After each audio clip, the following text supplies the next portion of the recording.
When I woke up in the hospital, the first thing that I wanted was to know the truth. Now that I know the truth, all I want to do is make the truth known. The trouble for 23-year-old Chelsea Garrett began on November 5, 2011, when she began having periodic blackouts while driving. Garrett, who is a diabetic, says she was disoriented after taking over-the-counter medicine for a cold. While in that state, she left the scene of an accident that she caused in Akron and then nearly sideswiped a Stowe police cruiser. I would never deny that. I was scared watching the video, seeing myself drive like that. When the Stowe police officer pulled Garrett over, dashcam video shows the 5'2", 90-pound college student getting out of her car and stumbling toward the officer.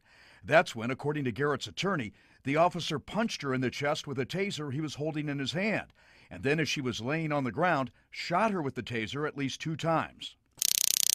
I would have gotten in the car. You could have handcuffed me, put me in the car. Anything.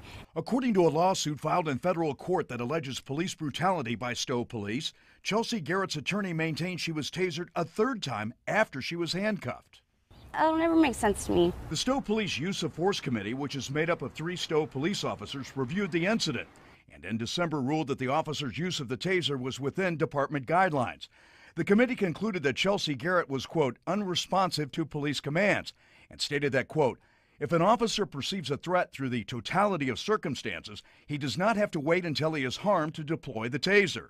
Chelsea Garrett, who later pleaded guilty to a charge of reckless operation, disputes that finding and says the goal of her lawsuit is to change the police philosophy on the use of tasers.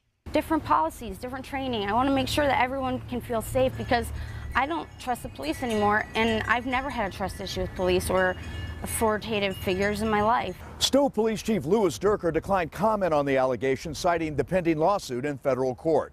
Jack Shea, Fox 8 News in Stowe.